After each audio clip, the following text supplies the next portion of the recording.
Hello दोस्तों, welcome in agriculture study BK में आपका स्वागत है। मैं विपिन कुमार। आज हम इस वीडियो में एग्रोनॉमी के कुछ क्वेश्चनों की बात करेंगे जो यूपी कैटेगरी में और बीएचयूआर में और आदि इंट्रेंस एग्ज़ामों में जो क्वेश्चन पूछे जाते हैं, तो हम उनकी बात करेंगे। तो अब बात करते हैं प्रश्न नंबर 101 की, क्योंकि हमने 100 क्वेश्चन जो है पिछली वीडियो में करा दिए। उसके दो भाग हैं और उससे कुछ 250 क्वेश्चन पहले करा दिए हमने।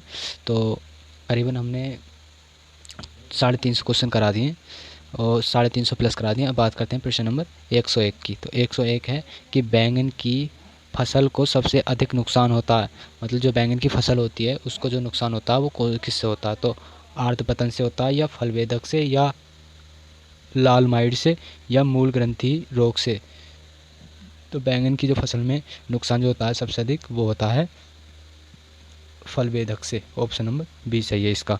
और इस वीडियो से जितने भी हमने क्वेश्चन करा दिए इनमें से आपके क्वेश्चन ज़रूर फंस जाएंगे अगर एग्रीकल्चर से हैं तो। और पीसीएम से भी अगर एग्रीकल्चर से करना चाहते हैं तो उससे भी कर सकते हैं। और अब बात करते हैं प्रश्न नंबर 102, क्योंकि एग्रीकल्चर में जो क्वेश्चन पूछे जाते हैं नॉर्मली क्वेश्चन पूछे जाते हैं और बहुत अच्छा पेपर आता है एग्रीकल्चर का। और बात करते हैं 102 की। 102 है कि बैंगन के पौधे पर किस प्रकार के फूल से फल बनते हैं? जो बैंगन का पौधा होता है उससे उसके जो फूल से फल कैसे बनता है? तो लंबे वर्तिकाग्र वाले से, या छोटे वर्तिकाग्र वाले से, या झूठे वर्तिकाग्र वाले से, उपरोक्त में से सभी पर। तो ये बैंगन के जो पौधों पर फूल से जो फल बनता है वो बनता है लंबी वर्तिकाग्र वाले पर, क्योंकि जो बैंगन के पौधे पर जो लंबी लंबी वर्तिकाग्र होती हैं उन पर ही फूल से पहले फूल बनेगा, फिर फूल बनने के बाद फिर फल बनेगा। तो ऑप्शन नंबर ए सही है इसका। बात करते हैं प्रश्न नंबर 103 की। 103 है कि भिंडी के बीजों को उचित जमाव के लिए उपयुक्त तापमान है, मतलब जो भिंडी के बीज का जो बीजों का जमाव जो होता है उसके लिए तापमान कितना आवश्यक रहता है? तो 10 से 15 सेंटीग्रेड, या 20 से 25 सेंटीग्रेड, या 25 से 35 सेंटीग्रेड, या 5 से 10 सेंटीग्रेड। तो भिंडी के जमाव के लिए जो तापमान रहता है वो रहता है 20 से 25 सेंटीग्रेड। ऑप्शन नंबर बी सही है इसका। बात करते हैं 104 की। 104 है कि भिंडी की कौन सी किस्म पीला विषाणु रोग रोधी है? मतलब जो भिंडी, इसमें बताने कि भिंडी की ऐसी कौन सी किस्म है जो पीली विषाणु रोग रोधी है? तो पूसा मखमली है, या पंजाब पद्मनी है, या परभनी क्रांति है, या वर्षा उपहार है। तो इनमें बतानी कि विषाणु रोग रोधी किस्म कौन सी है? पीली रोग रोधी बतानी है भिंडी की, तो वो कौन सी है? वो है परभनी क्रांति। ऑप्शन नंबर सी सही है इसका। बात करते हैं प्रश्न नंबर 105। 105 है कि टमाटर के फलों के फटने का प्रमुख कारण क्या है? क्वेश्चन बहुत महत्वपूर्ण है कि पूछा जा सकता है और एक बार पूछा गया है ये क्वेश्चन।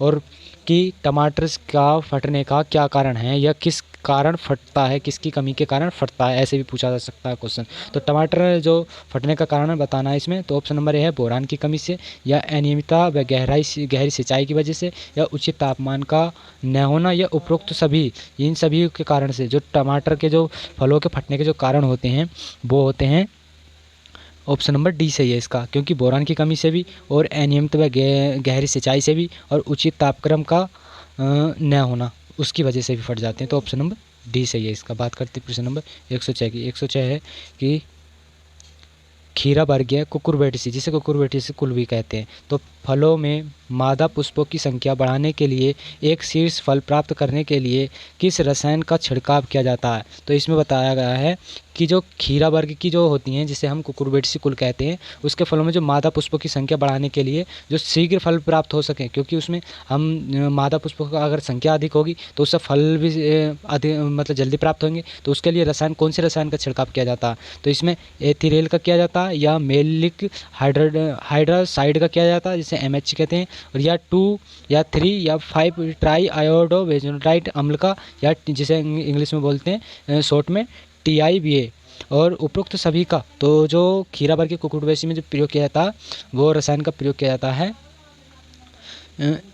एथिरेट का। ऑप्शन नंबर ए सही है इसका। बात करते हैं प्रश्न नंबर 107 की। 107 है कि कुकुरबिटेसी कुल की सब्जियों में लगने वाला कीट कौन सा है? मतलब जो कुकुरबिटेसी कुल होता है उसमें जो सब्जियों में कीट लगता है वो कौन सा होता है? तो रेड पंपिकिन बीटल होता है, या रेपिलेक रेपिलेकना बीटिल होता है या फल की मक्खी होती है, उपरोक्त सभी हैं।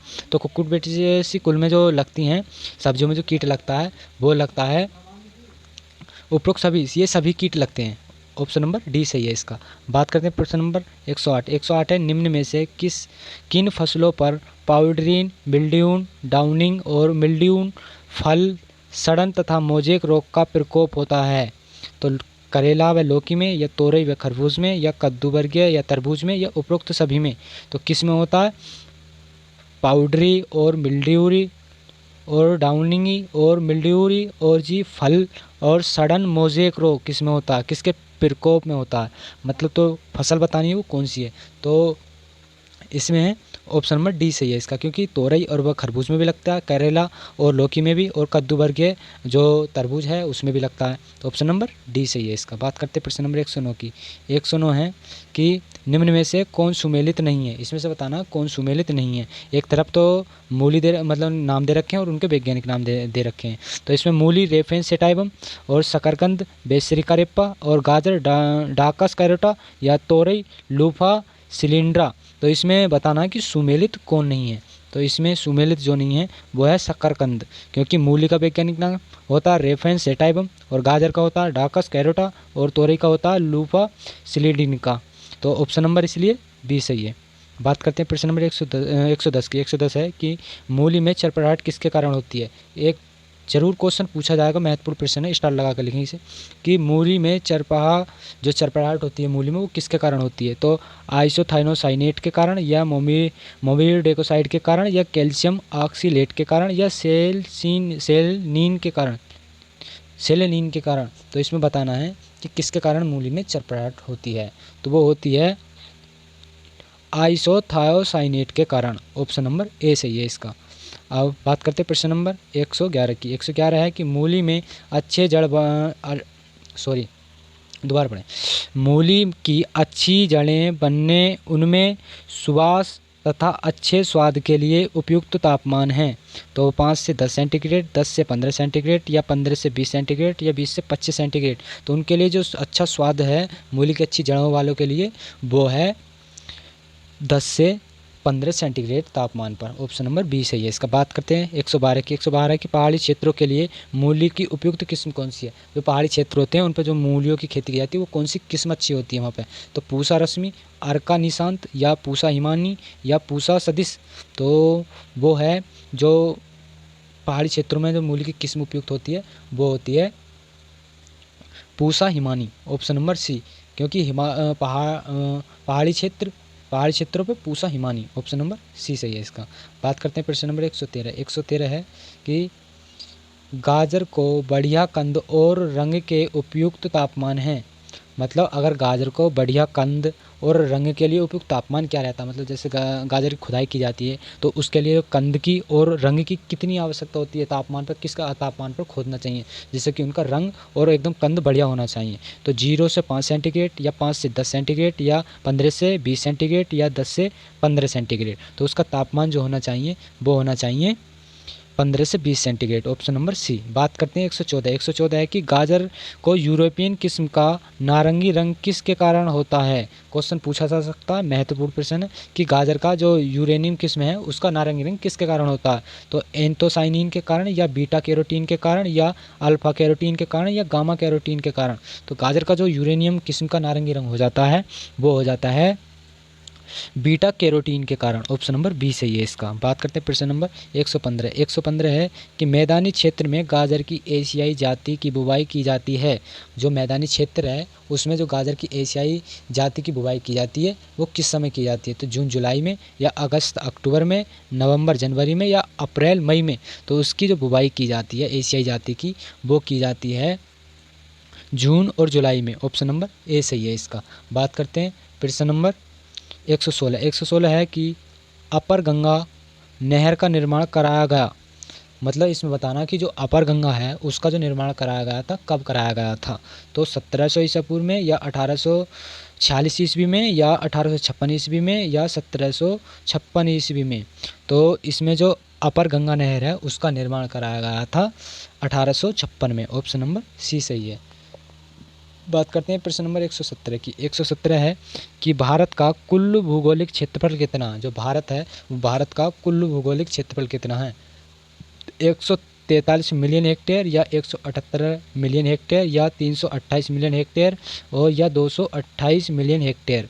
तो इसका जो भारत का जो कुल भौगोलिक क्षेत्रफल है वो है 328 million hectare. Option number C सही है इसका। बात करते हैं 118 की। 118 है पौधे के लिए उपयोगी जल है, मतलब पौधे के लिए जो जल दिया जाता है वो कौन सा उपयोगी रहता है, तो आर्द्रता ग्राही जल रहता है या कोशिका जल रहता है या गुरुत्वीय जल रहता है या रवों का जल रहता है। तो पौधों के लिए जो उपयोगी जल रहता है वो रहता है कोशिकीय जल। ऑप्शन नंबर बी सही है। बात करते हैं प्रश्न नंबर 119 की। 119 है कि मृदा में कोशिकीय जल धारित होता है, मतलब कितना धारण होता है, मतलब जो मृदा में जो कोशिकीय जल धारण होता है मतलब कितना धारण होता है, तो 1/3 से 31 वायुमंडलीय दाब पर या 1/3 से 15 वायुमंडलीय दाब पर या 15 से 31 वायुमंडलीय दाब पर या 31 से 1000 वायुमंडल दाब पर। तो जो कोशिका जल धारण करता है, मृदा जो धारण करती है कोशिका जल को, वो करती है 1/3 से 31 वायुमंडलीय दाब पर। ऑप्शन नंबर ए सही है इसका। बात करते हैं प्रश्न नंबर 120 की। 120 है कि किस जल द्वारा निक्षालन की क्रिया होती है, गुरुत्वीय जल के या कोशिकीय जल के या आर्द्रताग्राही जल के या उपरोक्त में से सभी। तो 120 प्रश्न है कि निक्षालन जो होता है उसकी क्रिया होती है किसके कारण होती है, गुरुत्वीय जल के कारण या कोशिकीय जल या आर्द्रताग्राही के या उपरोक्त सभी के।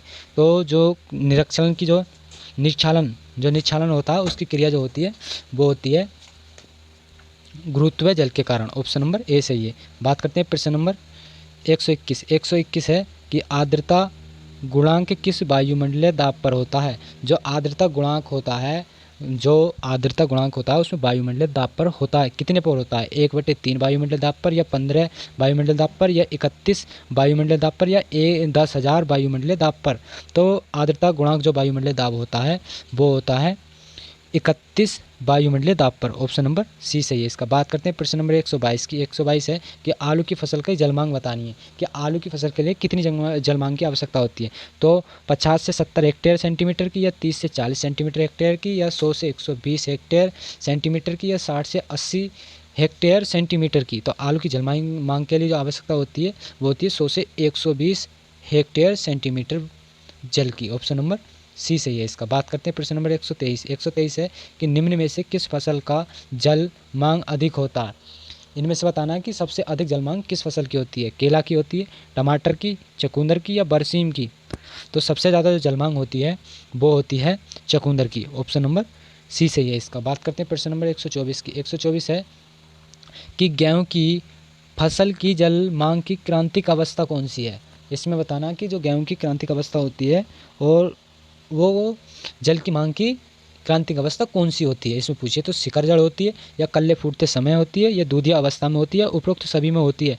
तो जो इसमें क्रांतिक अवस्था जो होती है जल देने की वो होती है इसमें ऑप्शन नंबर डी, क्योंकि शिखर जड़ बनती है उस समय भी और कल्ले फूटते समय भी और दूध की अवस्था में और दे देनी चाहिए सिंचाई इनके लिए। तो ऑप्शन नंबर डी सही है इसका। बात करते हैं प्रश्न नंबर 125 की। 125 क्वेश्चन छिक गया। तो बात करते हैं प्रश्न नंबर 126 की। 126 है कि फलों में उत्सर्जन दर घटाने के लिए किस प्रति पारदर्शी रसायन का प्रयोग किया जाता है। तो कौन सा जो पारदर्शी जो रसायन होता है उसका कौन सा प्रयोग किया था। तो केओलिनाइट या सोडियम क्लोराइड या पोटेशियम सल्फेट या उपरोक्त सभी। तो इसमें जो पारदर्शी रसायन का प्रयोग जो किया जाता है तो वो किया जाता है केओलिनाइट। ऑप्शन नंबर ए सही है इसका। बात करते हैं प्रश्न नंबर 127। सिंचाई जल में घुलनशील लवणों की अधिकतम सीमा कितनी होती है, 0.1%, 1.0% या 1.5% या 1.9%। तो इसमें जो घुलनशील लवणों की अधिकतम जो सीमा होती है वो होती है 0.1%। ऑप्शन नंबर ए सही है इसका। बात करते हैं 128 की। 128 है कि सिंचाई जल में सोडियम विद्युत चालकता की अनुपयुक्त अवस्था है कितनी है।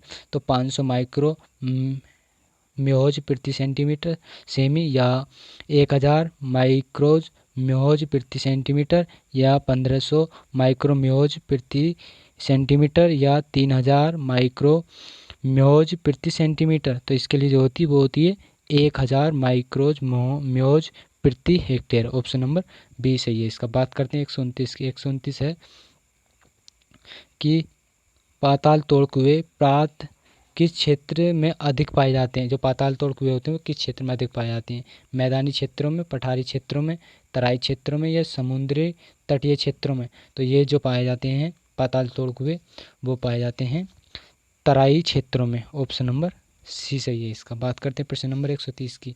130 है कि निम्न में से कौन सी भूमि क्षारीय होती है? नलकूप के पास वाली भूमि या कुएं के पास वाली भूमि या नहरों के पास वाली भूमि या अधिक वर्षा वाले स्थान की भूमि? तो जो क्षारीय भूमि जो होती है वो होती है नहरों के पास की भूमि होती है। ऑप्शन नंबर सी सही है इसका। बात करते हैं प्रश्न नंबर 131 130 डबल हो गए। बात करते हैं तो इसका आंसर है नहरों के पास वाली भूमि। Option number C. बात करते हैं प्रश्न नंबर 131 की। 131 है कि भारत में सर्वाधिक वर्षा होती है, जो सबसे ज़्यादा वर्षा होती है वो कौन से मानसून से होती है? तो दक्षिण पश्चिमी मानसून द्वारा या दक्षिण पूर्वी मानसून द्वारा या उत्तर पूर्वी मानसून द्वारा या उत्तर पश्चिमी मानसून द्वारा? तो जो सबसे ज़्यादा वर्षा होती है वो होती है दक्षिण पश्चिमी मानसून द्वारा। जो दक्षिण से जो मानसून आते हैं उनसे जो पश्चिम की ओर जाते हैं वो वर्षा करते हैं। ऑप्शन नंबर ए सही है इसका। बात करते हैं प्रश्न नंबर 132 की। 132 है कि सिंचाई की किस विधि में वाष्पन द्वारा जल की हानि न्यूनतम होती है? तो बौछारी विधि से या ड्रिप सिंचाई विधि से या भूमिगत सिंचाई विधि से या थार विधि से, थाला विधि से? तो जो सिंचाई की जो वाष्पन द्वारा जल की हानि जो होती है न्यूनतम, सबसे ज़्यादा जो हानि होती है वो होती है भूमिगत सिंचाई विधि से। ऑप्शन नंबर सी।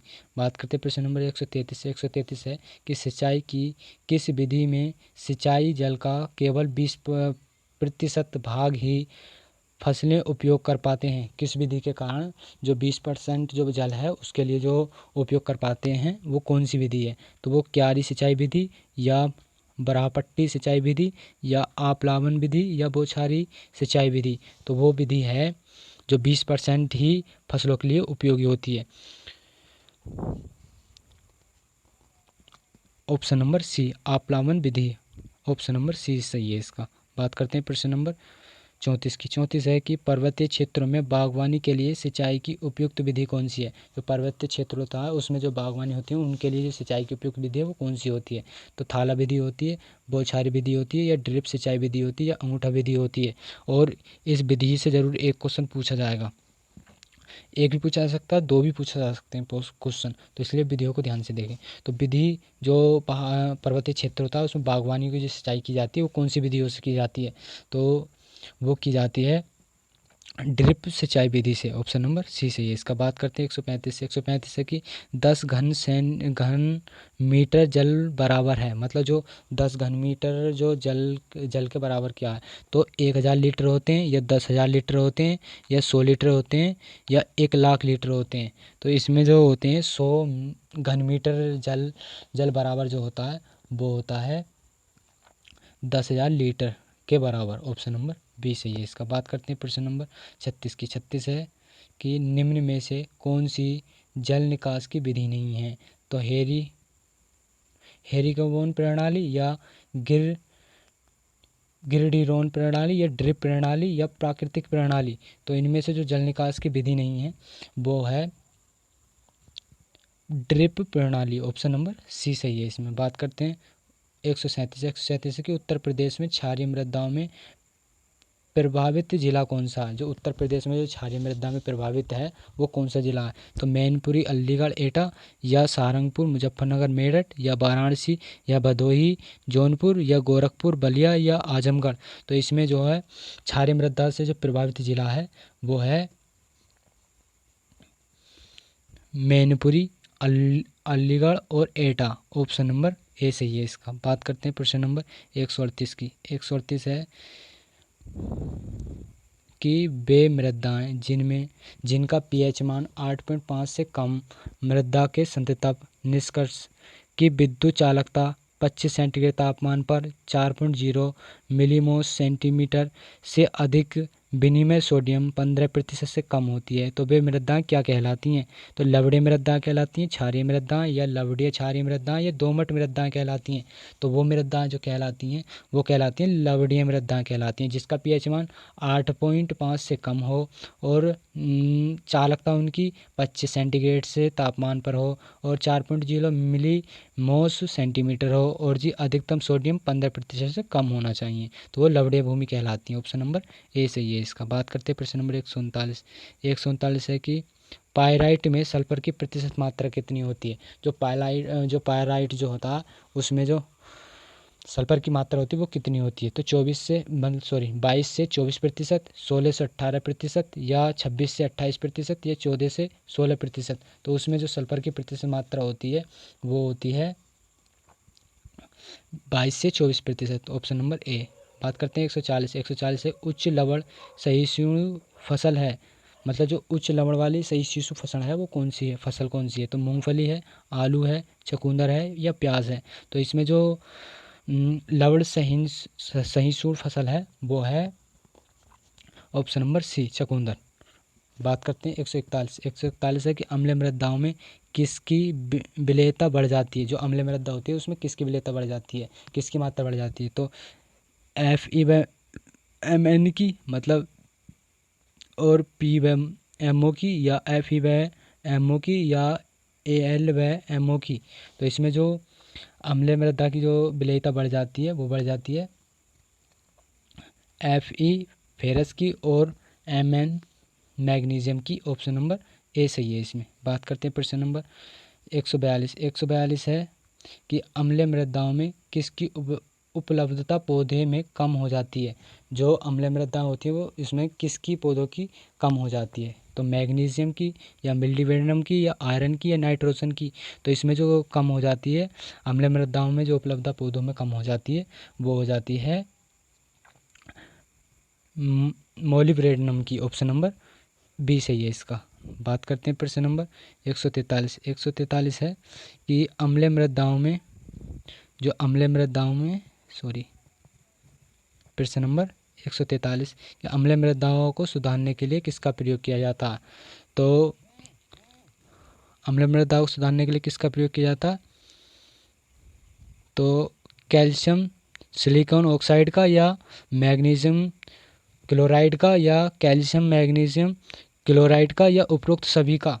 तो अम्लीय मृदा को जो सुधारने का कार्य किया जाता है, मतलब उन्हें सुधारने के लिए जो प्रयोग किया जाता है वो किया जाता है ऑप्शन नंबर डी, इन सभी का प्रयोग किया जाता है, तीनों का ही। अब बात करते हैं प्रश्न नंबर ऑप्शन नंबर डी से ये इसका। बात करते हैं प्रश्न नंबर 144 की। 144 है कि निम्न में से कौन सा कथन असत्य है? इसमें से असत्य बताना है कि कौन सा है। तो अम्लीय मृदाओं में चूना मिलाने पर वायु संरचना कम हो जाता है। ऑप्शन नंबर ए है। बी है अम्लीय मृदाओं में चूना मिलाने से फास्फोरस की उपलब्धता बढ़ जाती है, नहीं। बात करते हैं तीसरे की अम्लीय मृदाओं में चूना मिलाने में मृदाओं की संरचना दानेदार हो जाती है, नहीं होती।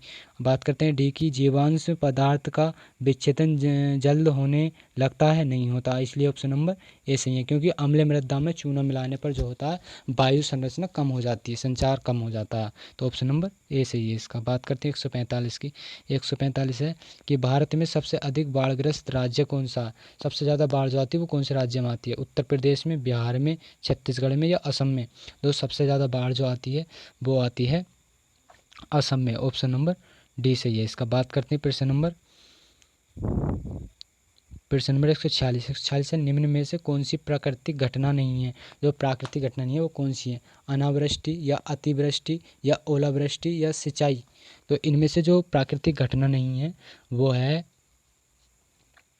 सिंचाई। ऑप्शन नंबर डी सही है इसका। बात करते हैं प्रश्न नंबर 147 है कि भूकंप की तीव्रता ज्ञात की जाती है। जो भूकंप की जो तीव्रता ज्ञात की जाती है वो किसकी सहायता से ज्ञात की जाती है? तो रिक्टर स्केल द्वारा या बैरोमीटर द्वारा या हाइड्रोमीटर द्वारा? उपरोक्त में से कोई नहीं।